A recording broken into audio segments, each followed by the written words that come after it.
और इस समय एक बड़ी खबर रूस यूक्रेन जंग को लेकर आ रही है। कीव पर बीती रात से भीषण ड्रोन और मिसाइल हमले हो रहे हैं। कीव के अलावा यूक्रेन के कई और शहरों पर भी रूस ने मिसाइलों से और ड्रोन से हमला किया है। यह हमला तब हुआ जब राष्ट्रपति वोलोदिमीर ज़ेलेंस्की ने रूस को शांति के बातचीत के लिए एक और प्रस्ताव दिया। इस बीच अमेरिकी पत्रकार टकर कार्लसन ने दावा किया है, उन्होंने एक बयान दिया है कि पश्चिमी देशों के जख्म पर एक नमक छिड़कने का सा ये काम है। टकर कार्लसन ने कहा है कि एक तरीके से रूस ये जंग जीतने की दहलीज पर नहीं है, रूस ये जंग जीत गया है। उनकी दलील यह है कि जो जमीन रूस के कब्जे में अब आ चुकी है उसे परमाणु हथियार चलाकर भी हासिल नहीं किया जा सकता। यह जीत का पैमाना यही है कि जिसके कब्जे में ज्यादा जमीन है जीत उसी की होती है। तो देखिए, रूस ने इस रणनीति के तहत कल रात राजधानी कीव तक पर कहां-कहां हमले किए।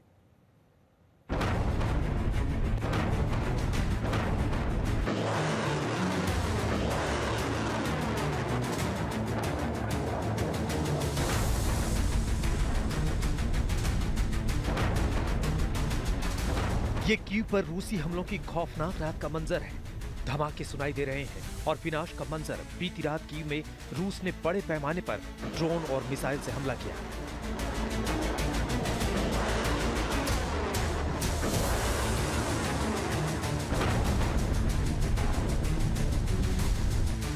पूरे यूक्रेन पर रूसी मिसाइलों और ड्रोन का खतरा मंडराता रहा। स्थानीय समय अनुसार देर रात 11:40 पर कीव ओब्लास्ट के सैन्य प्रशासन ने सबसे पहले एयर डिफेंस के एक्टिव होने की चेतावनी दी। इसके बाद रात 1:52 पर कीव शहर के सैन्य प्रशासन के प्रमुख ने एक गैर आवासीय इमारत की छत पर आग लगने की खबर दी। कीव इंडिपेंडेंट के पत्रकारों ने रात 2:16 पर और फिर 2:25 पर राजधानी में जोरदार धमाकों की जानकारी दी। ये धमाके सुबह 3 बजे से 4 बजे तक लगातार होते रहे। कीव में कई इमारतें आग की लपटों में घिर गई थी। राष्ट्रपति ज़ेलेंस्की ने रूस के हमलों के बाद के हालात का वीडियो पोस्ट किया।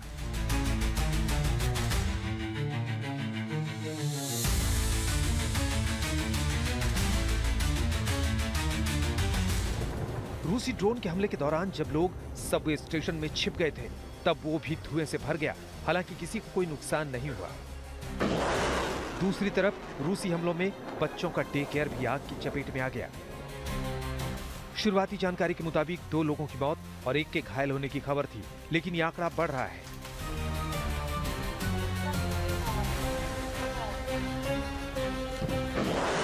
इसी बीच पश्चिमी शहर इवानो-फ्रांकिव्स्क में भी हवाई सुरक्षा प्रणाली सक्रिय थी। वहां के मेयर ने बताया कि सुबह 3:13 पर हवाई हमले जारी थे। सुबह 5:09 पर उन्होंने कहा कि समुदाय के गांव में खिड़कियां टूट गई हैं और घायलों की खबर भी मिली है। सुबह 6:05 पर रूसी हमले पश्चिमी ओब्लास्ट को निशाना बना रहे हैं। उन्होंने इसे पूर्ण पैमाने के आक्रमण के बाद का सबसे बड़ा हमला बताया, क्योंकि रूस ने सीमा रेखा से दूर शहरों पर हमले तेज कर दिए हैं। उन्होंने बताया कि 3 गांवों में बुनियादी ढांचे को नुकसान पहुंचा है और 1 गांव में लोगों के घायल होने की खबर है। रूस ने हाल के हफ्तों में ड्रोन और मिसाइल हमलों को तेज कर दिया है। यह हमला ऐसे समय में हुआ है जब रूसी राष्ट्रपति व्लादिमीर पुतिन और तुर्की के राष्ट्रपति एर्दोआन के बीच बैठक के एक दिन बाद 19 जुलाई को यूक्रेन के राष्ट्रपति ज़ेलेंस्की ने ऐलान किया था कि कीव ने अगले सप्ताह तुर्की में मॉस्को के साथ शांति वार्ता के एक नए दौर का प्रस्ताव रखा है। इस बीच टकर कार्लसन का विवादास्पद बयान सामने आया है, जिसमें उन्होंने कहा है कि रूस एक तरह से जीत गया। कार्लसन ने यह भी दावा किया कि अमेरिका ने रूस की अर्थव्यवस्था को कम करके आंका। यह बयान ऐसे समय में आया है जब यूक्रेन पर हमले तेज हो रहे हैं और रूस अपनी सैन्य कार्रवाई में कोई नरमी नहीं दिखा रहा। बावजूद इसके कि डोनाल्ड ट्रंप ने 2 सितंबर को 50 दिनों के युद्ध विराम की समय सीमा समाप्त होने पर 100% टैरिफ लगाने की चेतावनी दी थी। कार्लसन का यह नजरिया पश्चिमी देशों के लिए एक कड़वी गोली की तरह है, जो लगातार यूक्रेन का समर्थन कर रहे हैं और रूस को कमजोर करने की कोशिश कर रहे हैं। आज तक ब्यूरो। रूस और यूक्रेन दोनों शांति की बात तो कर रहे हैं, लेकिन दोनों ही तरफ से ताबड़तोड़ मिसाइल और ड्रोन के हमले भी हो रहे हैं। कल यूक्रेन ने रूस की राजधानी मॉस्को पर धावा बोला था। यूक्रेन ने अकेले मॉस्को पर 19 ड्रोन से अटैक किया था, जिसमें मॉस्को की एक इमारत में धमाके की तस्वीर सामने आई थी। यूक्रेन ने कामिकाजी ड्रोन का इस्तेमाल किया था। इसी के पलटवार में ताबड़तोड़ मिसाइल और ड्रोन अटैक रूस ने भी किए।